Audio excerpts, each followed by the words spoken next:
బైబిళ్లను తెరవండి. నిర్గమాకాండము 1వ అధ్యాయము 12వ వచనం.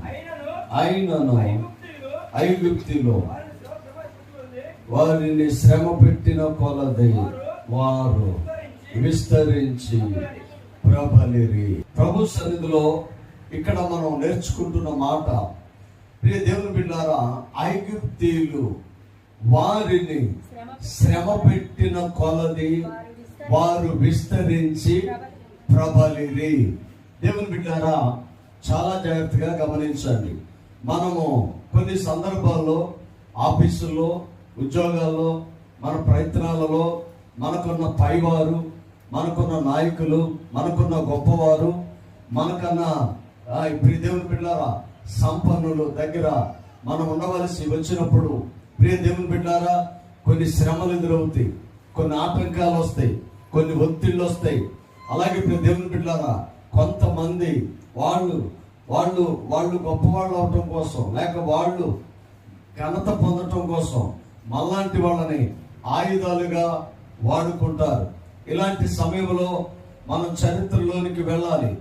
ఐగుప్తు దేశంలో ఇశ్రాయేలు ప్రజలు కేవలం 70 మంది ఆ దేశానికి బానిసలుగా వెళతారు. చాలా జాగ్రత్తగా ప్రార్థనాపూర్వకంగా ఉండండి. 70 మంది ఆహారం లేక, పరిస్థితులు బాగోలేక, దేవుని బిడ్డారా, వారున్న దేశంలో బ్రతకటం కష్టమయ్యి ఎక్కడికి వెళ్ళాలో తెలియక వారి యొక్క జీవన విధానాన్ని, ప్రియ దేవుని బిడ్డారా, కొనసాగించటం కోసం ఐగుప్తు దేశంలోనికి అన్ని సదుపాయాలు ఉన్నవని, ఆ దేశం అభివృద్ధి అయిందని, అక్కడికి వెళితే క్షేమంగా ఉంటామని చెప్పి వారి ఆలోచన అనంతరం వారి ప్రయాణాన్ని ఐగుప్తులోనికి వెళ్ళి అక్కడ స్థిర నివాసము ఏర్పాటు చేసుకున్నారు. దేవుని బిడ్డారా, నా మాటలు చాలా జాగ్రత్తగా గమనించండి. మీకు విదితమే, కొంతమందికి తెలుసు, పూర్వకాలం ముందు ఎక్కడ పనులుంటే అక్కడికి వలస వెళతారు. ఇప్పుడు కూడా నార్త్ నుంచి అనేక మంది బ్రతకటం కోసం వలస ఇక్కడికి కూడా వస్తూ ఉన్నారు. ఆ కాలంలో భయంకరమైన కరువులు, ఇబ్బందులు, ఆటంకాలు, ప్రియ దేవుని బిడ్డలారా, ఎదుర్కొంటున్న ఆ ప్రజలు బ్రతకటం కోసం 70 మంది కుటుంబాలుగా ఈజిప్ట్ లో స్థిర నివాసాన్ని ఏర్పాటు చేసుకొని వారు ఉన్నారు. దేవుని బిడ్డలారా, వారు ఎలాంటి స్థితిలోనికి నెట్టివేయబడ్డారంటే కాలగమనంలో దాస్యత్వంలోనికి వెళ్ళిపోయారు. శ్రమను అనుభవిస్తున్నారు. వారికంటూ ఒక దేశం లేదు, వారికంటూ స్వాతంత్రత లేదు, వారికంటూ ఓటు లేదు, వారు మాట్లాడటానికి అవకాశం లేదు, చట్టాలు లేవు, విధి విధానాలు లేవు. వారి పక్షాన ఎవరు కూడా మాట్లాడరు. దేవుని బిడ్డ, వాళ్ళు ఏమైపోయారంటే ఒంటరి అయిపోయిన ఆ సమయంలో, ప్రియ దేవుని బిడ్డలారా, వారి పైన రాజు దృష్టి పడింది. ఎందుకు ప్రియ దేవుని బిడ్డలారా, ఆ 70 మంది పైన రాజు దృష్టి పడింది అంటే వారు అందరి వలె లేరు, వారి ఆరాధన అందరి వలె లేదు, వారి భక్తి అందరి వలె లేదు, వారి అభివృద్ధి అందరి వలె లేదు. వారి ఆలోచన విధానం భిన్నంగా కనబడతా ఉంటుంది. దేవుని బిడ్డలు ఎప్పుడు కూడా భిన్నంగానే ఉంటారు. దేవుని బిడ్డలారా, బాబిలోనియా సామ్రాజ్యంలో షడ్రక్, మేషక్, అబేద్నెగోలు భిన్నంగా ఉన్నారు. దేవుని బిడ్డలారా, పారసీక సామ్రాజ్యంలో యోధులు భిన్నంగా ఉన్నారు. దేవుని సన్నిధిలో మనం దేవునిని అంగీకరించి బాప్తిసం తీసుకొని ప్రభు సన్నిధిలో నిలబడుతున్న మన జీవితంలో ఏ ఆటంకం వచ్చినా, ఎలాంటి స్థితి వచ్చినా మనం గుర్తు పెట్టుకోవాల్సింది, పరిశుద్ధతను కాపాడుకోవాలి, నీతిని కాపాడుకోవాలి, దేవునిని వెంబడించాలి. అద్భుతమైన దేవుని యొక్క కాపుదల మన కుటుంబాల పైన ఉండేదై ఉన్నది. దేవుని బిడ్డారా, రాజు దృష్టి వారిపైన ఎందుకు పడిందంటే వారు అభివృద్ధి అవుతున్నారు, వారు జ్ఞానంగా ఉన్నారు, వారు బాధ్యతగా ఉన్నారు, వారు భక్తితో ఉన్నారు, వారు అనాలోచనగా లేరు. వారి దేశం కాదని, దాస్యత్వంలో మేము ఉన్నామని, మా బ్రతికింతేనని నిరాశలో వారు ఎక్కడ కూడా కలేరు. ఎందుకు అని ప్రియ దేవుని బిడ్డారా, రాజు తలిసినప్పుడు, చూసినప్పుడు, ఎంక్వైరీ చేసినప్పుడు, దేవుని బిడ్డారా, వారికి ఒక దేవుడు ఉన్నాడు. వారి వాగ్దానాలు నమ్ముతారు, వారి వాక్యాన్ని నమ్ముతారు. వారి దేవుడు స్థిరమైన దేవుడు, వారి దేవుడు ఉన్నవాడు, వారి దేవుడు అనువాడు, వారి దేవుడు వారి పక్షాన అద్భుతమైన కార్యాలు చేస్తాడని వారు రూఢిగా ఎరిగిన వారై ఉన్నారు. దేవుని బిడ్డ, నా మాటలు చాలా జాగ్రత్తగా గమనించాలి. మనం నేర్చుకోవాల్సింది అదే. యేసయ్య బిడ్డలో మనం గనక ఎలాంటి స్థితిలో ఉన్నా, నువ్వు రోగిగా మంచం మీద ఉన్నా, బెడ్ మీద ఉన్నా భయపడాల్సిన పని లేదు. అప్పులు నీ యొక్క ఇంటి నిండా ఉన్నా భయపడాల్సిన పని లేదు. సమస్యలు ఉన్నా, ఆటంకం ఉన్నా, అసమాధానం ఉన్నా, లోటు లేకపోయినా, ఉద్యోగం లేకపోయినా, వ్యాపారం లేకపోయినా, నీ పరిస్థితులన్నీ కూడా నష్టమైన పరిస్థితిలో వెళుతున్నా నీ యేసయ్య బిడ్డవు. యేసయ్య నీతో ఉన్నాడు. నువ్వు భయపడని అవసరం లేదు. ఒకరోజు ఆయన నిన్ను దృష్టిస్తాడు. ఒకరోజు ఆయన నీ దగ్గరికి వస్తాడు. ఒకరోజు ఆయన నిన్ను నిలబెడతాడు. ఒకరోజు నీ నడుము కడతాడు. ఒకరోజు నిన్ను ఆయన ఉన్నతమైన బిడ్డగా అంగీకరించేవాడు. దేవుని బిడ్డారా, మన జీవితంలో మనం నేర్చుకోవాల్సింది, మనం గుర్తు పెట్టుకోవాల్సింది అదే. ప్రభువు కృప మనతో ఉన్నది గనక, ఆమేన్, హల్లెలూయా, దేవునికి మహిమ కలుగును గాక. ఉన్నది గనక మనం ఎప్పుడు కూడా భయపడాల్సిన అవసరం లేదు. ఇశ్రాయేలు ప్రజలు ఆ 70 మందిని చూసినప్పుడు వాళ్ళు ఏమవుతున్నారు అంటే, అభివృద్ధి, వారి ప్రార్థన, వారి భక్తి, వారి విశ్వాసం, వారి సమర్పణ చూసి రాజు సైతం వాళ్ళని ఎలాగైనా వాళ్ళ అభివృద్ధి ఆపాలి. వాళ్ళ యొక్క దినచర్యలో ఉన్న వారి ప్రియ దేవుని బిడ్డలారా, వారి యొక్క ఆశీర్వాదాలు ఆపాలి. ఎప్పుడైనా మనం గుర్తు పెట్టుకోవాల్సింది అదే. నువ్వు దేవుని బిడ్డవు గనక, ఆయన సన్నిధిలో ఉన్నావు గనక, ఆయన కాపుదల నీకు ఉన్నది గనక లోకం కూడా నీ మీద దృష్టి చేస్తుంది. మనకే శత్రువులు ఉంటారు, మన మీదే సరిగే వాళ్ళు ఉంటారు, మనకే అవమానాలు వస్తాయి, మనకే నిందలు వస్తాయి, మనకే మాట వస్తుంది, మనకే సమస్యలు వస్తాయి. కానీ ఇప్పుడు దేవుని బిడ్డలారా, మనం గుర్తు పెట్టుకోవాల్సింది ఏంటో తెలుసా? దేవుని బిడ్డలం, ఆమేన్, హల్లెలూయా. ఎన్నడే గాని మనం భయపడని అవసరం లేదు. ప్రియ దేవుని బిడ్డలారా, యోసేపుని ఎరగని రాజు ఐగుప్తి దేశానికి రాజుగా ఉన్నాడా? దేవునిని ఎరగని రాజు ఆ దేశానికి ప్రధానమంత్రి అయ్యి ఆ తర్వాత ఆ ప్రజలను ఏం చేశారంటే అణసివేయటం ప్రారంభించారు. ఆహారం ఇవ్వరు, ప్రియ దేవుని బిడ్డలారా, వారి వస్తువులు మెటీరియల్ ఇవ్వరు. వాళ్ళు అణసివేయటం అంటే ఎక్కడికక్కడ ఏ ఇంట్లో పనులు ఉన్నా, నువ్వు యూదుడువా, నువ్వు ఇశ్రాయేలుడువా, నువ్వు దేవుని బిడ్డవా, నువ్వు చర్చికి వెళ్తావా, నీకు వాక్యం తెలుసా, నీ విశ్వాసంతో ఉంటావా అని చెప్పేసి ప్రియ దేవుని బిడ్డలారా, ఎక్కడ వాళ్ళు అక్కడ అణిసివేయటం మొదలు పెట్టారు. అణిసివేయటం ఎలాంటి అణిసివేతలు అంటే అవమానాలు, నిందలు, గాయాలు, ప్రియ దేవుని బిడ్డలారా, నిలువెల్ల సమస్యలు. ఇవి కాకుండానే మానసిక హింస, శారీరక హింస కూడా ప్రారంభమైంది. అది ప్రియ దేవుని బిడ్డలారా, ఇటుకలు వాళ్ళు తయారు చేయాలి, మట్టి వాళ్ళు తెచ్చుకోవాలి, గడ్డి వాళ్ళు తెచ్చుకోవాలి, దానికి సంబంధించిన మెటీరియల్ అన్ని కూడా వాళ్ళే తెచ్చుకోవాలి. ఒక్క మాటలో ప్రియ దేవుని బిడ్డలారా, వారు ఆ రాజు ప్రధానమంత్రిగా ఉన్న సమయంలో రమాసేస్ అనే నగరాన్ని, మరొక నగరాన్ని వారు నిర్మాణం చేస్తూ వచ్చారు. ఇశ్రాయేలు ప్రజలు నగరాన్ని నిర్మాణం చేస్తూ వచ్చారు. దేవుని బిడ్డలారా, నా మాటలో చాలా జాగ్రత్తగా గమనించండి. కొన్ని ప్రాంతాలకు మనం వెళతాం, కొన్ని ప్రాంతాలు చూడటానికి వెళతాం, కొన్ని కట్టడాలు చూడటానికి వెళతాం. వాటిని చూసినప్పుడు కొన్ని శిల్పాలు మనకు ఎదురవుతాయి, కొన్ని కట్టడాలు మనకు ఎదురవుతాయి, కొన్ని యొక్క దేవుని బిడ్డలారా అద్భుతమైన పరిస్థితులు మనకు ఎదురవుతూ ఉంటాయి. ఎదురైనప్పుడు ప్రియ దేవుని బిడ్డలారా, మన దృష్టి ఎలా ఉండాలి అంటే దాని హైట్ను బట్టి కాదు, దాని అందాన్ని బట్టి కాదు, దానికి కలిగిన కీర్తిని బట్టి మనం దాన్ని దృష్టించకూడదు. కానీ దాన్ని ఎలా దృష్టించాలంటే, ఇది ఎవరు చేశారు, దీన్ని చెక్కిన శిల్పకారుడు ఎవరు, దీన్ని కట్టిన ఇంజనీర్ ఎవరు, ఈ ప్లాన్ ఎవరిది, దీనికి కష్టపడిన పనివారు ఎవరు, వారి ఈ పరిస్థితిలో ఎంతమంది కష్టపడితే ఎంత అందమైన కట్టడము కట్టబడింది. 7 ఇంతల్లో ప్రియ దేవుని బిడ్డలారా, ఈజిప్ట్ దేశపు పిరమిడ్స్ మనకి తెలుసు. 7 వింతల్లో ప్రపంచంలో 7 వింతలు ఉన్నాయి. 7 వింతల్లో ఒకటి ఈజిప్ట్ దేశము పిరమిడ్స్. ఆ పిరమిడ్స్ కట్టిన విధానాన్ని చూసినప్పుడు ప్రియ దేవుని బిడ్డలారా, ఆ ఎత్తిన రాళ్ళు, ఆ యొక్క టెక్నాలజీ, ఇదంతా ఎక్కడి నుంచి వచ్చిందో ఎవరికి అర్థం కాలేదు. కానీ ప్రియ దేవుని బిడ్డ, నా మాటలో చాలా జాగ్రత్త గమనించండి.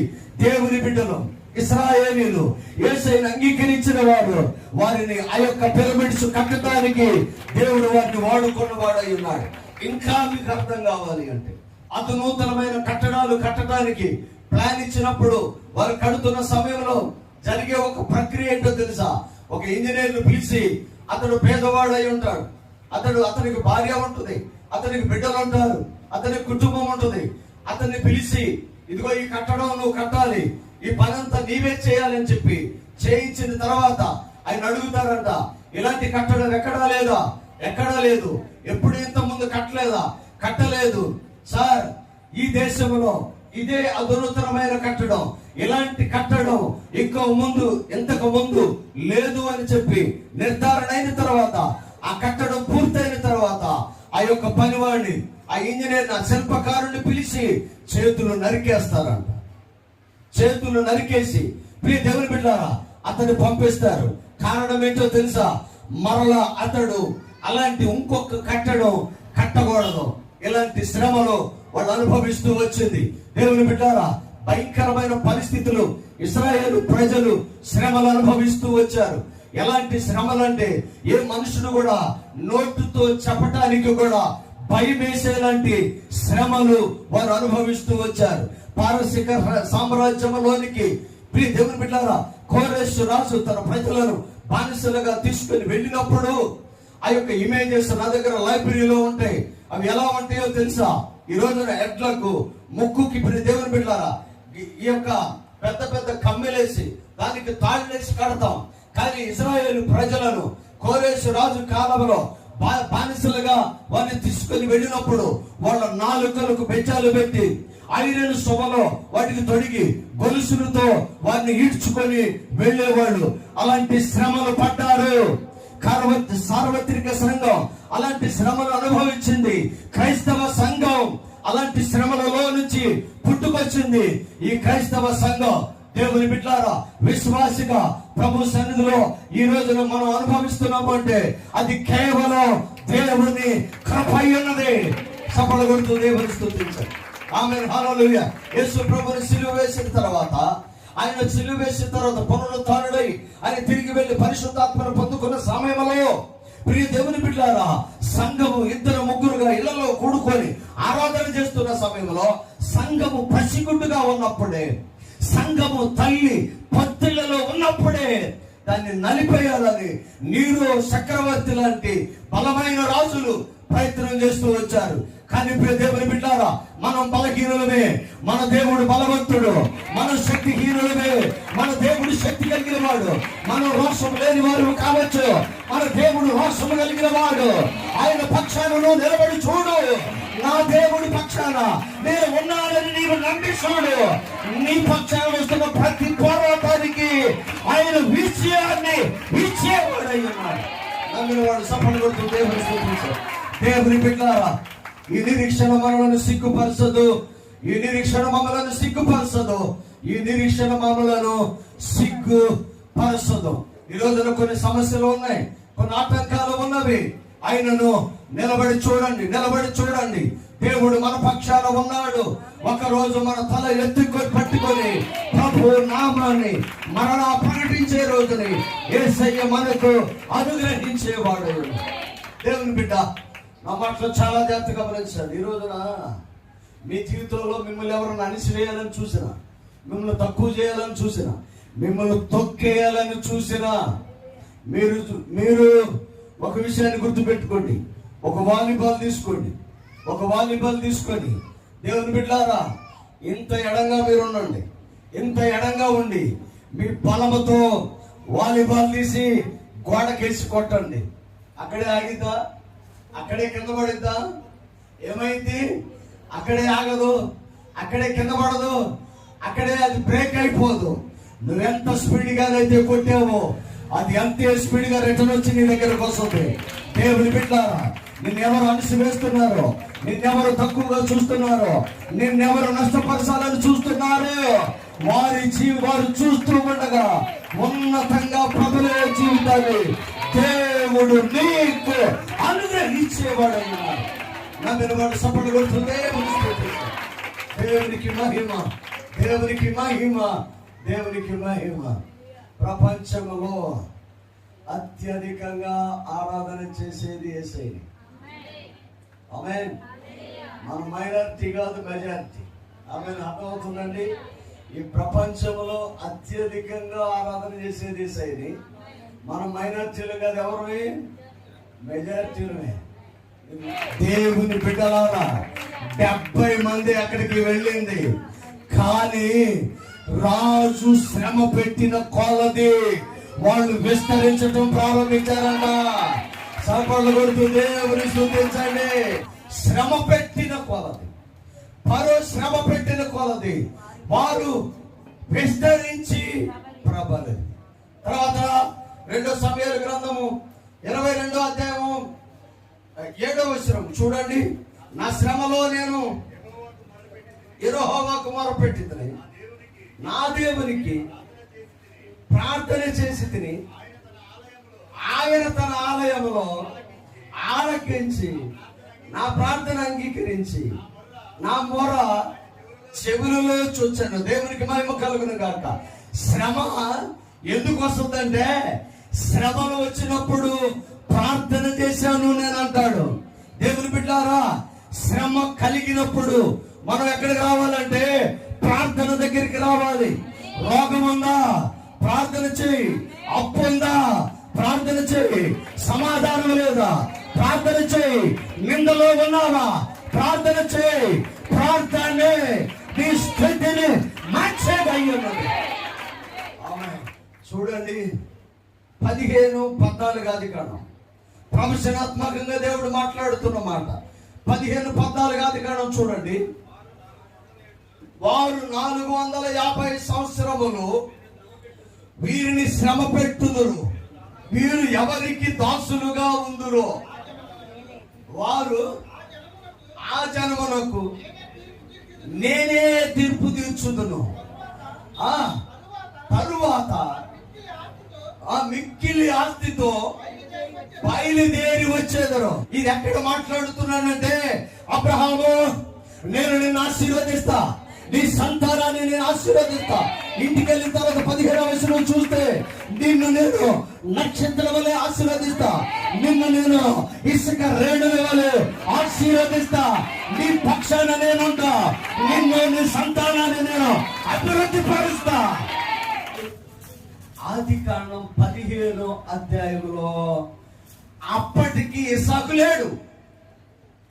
90 సంవత్సరాల వయసు అబ్రహాముది 90 సంవత్సరాల వయసు. ఇస్సాకు పుట్టలేదు, పుడతాడో లేదో కూడా తెలియదు. అలాంటి సమయంలో ప్రియ దేవుని బిడ్డారా, వాగ్దానం ప్రబలుతూ వచ్చింది, మాట్లాడుతుంది. అబ్రహాము నేను నిన్ను ఆశీర్వదిస్తా, నీ సంతానాన్ని ఆశీర్వదిస్తా, నీ బిడ్డలను నేను ఆశీర్వదిస్తాను. ఆమేన్. అలాంటూ ఆయన మాట ఏంటో తెలుసా, 450 సంవత్సరాలు వాళ్ళు బానిసత్వంలో ఉంటారు. ఎప్పుడన్నమాట? ఆదికాండం 15వ అధ్యాయంలో అన్నమాట అది. ఆ తర్వాత ఇస్సాకు వచ్చాడు, ఆ తర్వాత ఇశ్రాయేలు ప్రజలు వచ్చారు. వారు 30 లక్షలుగా అభివృద్ధి అవుతూ వచ్చారు. పరో వారిని శ్రమ పెట్టిన కొలది విస్తరించి ప్రబలిని. శ్రమలో నువ్వు ఎప్పుడు కూడా భయపడకూడదు. యేసయ్య నాతో ఉన్నాడని మీ జీవితంలో ఎదురు దెబ్బలు తగలటం మీ మంచికి. కాలికి తగిలే దెబ్బ ఎలా నడవాలో నేర్పిస్తుంది. కడుపు మీద తగిలిన దెబ్బ ఎలా కష్టపడాలో నేర్పిస్తుంది. మనసునకు తగిలిన దెబ్బ ఎలా ఉండాలో నేర్పిస్తుంది. బ్రతుకు మీద తగిలిన దెబ్బ ఎవరిని నమ్మాలో నేర్పిస్తుంది. జీవితం మీద తగిలిన దెబ్బ ఎలా ఎదుర్కొనాలో నేర్పిస్తుంది. శ్రమలు, వ్యతిరేకతలు, ఆటంకాలు మనకు వచ్చినప్పుడు మనం వెన్నడే కానీ భయపడకూడదు. దేవుడు ఒక అనుభవంలో నుంచి నన్ను నడిపించబోతూ ఉన్నాడు. ఆమేన్, హల్లెలూయా. సామెతల గ్రంథము 24:10 చక్కని మాట మాట్లాడతారు, చదవండి. శ్రమ దినమున నీవు కృంగిన ఎడల శాతగాడి వాడు అవుతావు. శ్రమలో కృంగిపోకూడదు. శ్రమ వచ్చినప్పుడు బలం పుంజుకోవాలి. శ్రమ వచ్చినప్పుడు ప్రార్థన పెరగాలి. శ్రమ వచ్చినప్పుడు ప్రభువుకు దగ్గరగా రావాలి. శ్రమ వచ్చినప్పుడు యేసయ్యతో ఉండాలి. శ్రమ వచ్చినప్పుడు వాక్యం చదవాలి. శ్రమ వచ్చినప్పుడు కన్నీరు కార్చాలి. శ్రమ వచ్చినప్పుడు యేసయ్యను అంగీకరించాలి. శ్రమ దినమున నీవు కృంగిన ఎడల చేతగాడి వాడు అవుతావు అంటాడు. దేవుని బిడ్డలారా, శ్రమలు మనకు వస్తున్నప్పుడు మనం వెన్నడే గాని భయపడకూడదు. విశ్వాసముతో నిలబడండి. ఆమేన్, హల్లెలూయా. పరో వారిని శ్రమ పెట్టిన కొలది వారు విస్తరించుటూ మొదలు పెట్టారంట. ఎవరైనా ఆమేన్, ఎవరైనా మిమ్మల్ని ఇబ్బంది పెడితే భయపడవద్దు. మీ ఉద్యోగాలు మానేయాల్సి వస్తే భయపడవద్దు. మరొక ఉన్నతమైన ఉద్యోగాన్ని ఇస్తున్నాడు. మీ పనులు మానేయాల్సి వస్తే భయపడవద్దు. దానికన్నా ఉన్నతంగా దీవించబోతున్నాడు. మీ వ్యాపారంలో నష్టం వస్తే భయపడవద్దు. దానికన్నా ఉన్నతమైన వ్యాపారాన్ని ఇస్తాడు. మీ ఇంట్లో సమస్యలు వస్తే భయపడవద్దు. దానికన్నా ఉన్నతమైన స్థితిని దేవుడు నీకు ఇచ్చేవాడై ఉన్నాడు. నిన్ను విడిచిపెట్టాడు. నిన్ను విడిచిపెట్టాడు. ఆశీర్వాదాలకు వారసులుగా దేవుడు ఉన్నాడు. నీ జీవితంలో ఏదైనా ఇప్పుడు ఇలాంటి భయం ఉంటే, వ్యాపారం సరిగ్గా జరగట్లేదండి, ఉద్యోగంలో సమస్యలు వస్తున్నాయండి, ఆర్థికంగా కొన్ని ఇబ్బందులు ఉన్నాయండి, పరిస్థితులు బాగలేదండి అనే మాటలు మీకు వినపడినప్పుడు భయపడిన అవసరం. ప్రభువా ఉద్యోగం ఆగింది, వ్యాపారం ఆగింది, పని వద్దన్నారు, పరిస్థితులు ఇలా ఉన్నాయి, ఇక్కడ ఆగబాకండి. సింహపు పిల్లలు లేమి గలివై ఆకలి గొర్రెలు గాలి మందిరంలో ఉన్నవాడికి అది శ్రమ పెట్టిన కొలది విస్తరించాలి. మనం శ్రమ పెట్టిన కాడ అక్కడ ఆగుతాం. వాళ్ళు శ్రమ పెడుతున్నారు, వాళ్ళు శ్రమ పెడుతున్నారు, వాళ్ళు శ్రమ పెడుతున్నారు, వాళ్ళు మానేయమన్నారు, వాళ్ళు వద్దన్నారు, వాళ్ళు ఖాళీ చేయమన్నారు, వాళ్ళు అదన్నారు. అక్కడ ఆగవద్దు. మీరు ఏం చేయాలో తెలుసా? ఉద్యోగం మానేయమన్నారా? బెటర్ తీస్తానంట అనుభవం ఇవ్వబోతున్నాడు. ఆమె హల్లెలూయా. ఇల్లు ఖాళీ చేయమన్నారా? ఇంకొక ఉన్నతమైన ఇంట్లోకి వెళ్ళబోతున్నాం. వ్యాపారం జరగట్లేదా? ఇంకొక వ్యాపారాన్ని దేవుడు ఇవ్వబోతున్నాడు. ఇప్పుడు పరిస్థితులు ఉన్నతమైన వాటి వైపు చూడాలి. ఇప్పుడు నష్టము ఉన్నతమైన దర్శనం ఉండాలి. ఇప్పుడు నష్టము ఉన్నతమైన స్థితిలోకి వెళ్ళాలి. ఇప్పుడు నీవు దేనికైతే భయపడుతున్నావో దానిని నీవు పక్కన పెట్టేసి ఉన్నతమైన మార్గాలు ప్రభు ఓనర్ గారు మానేయమంటాడు, షాపు తీసేస్తున్నా అంటాడు, వ్యాపారం జరగదు, అడిగిన రేట్ ఇవ్వరు. ఆమె హల్లెలూయా.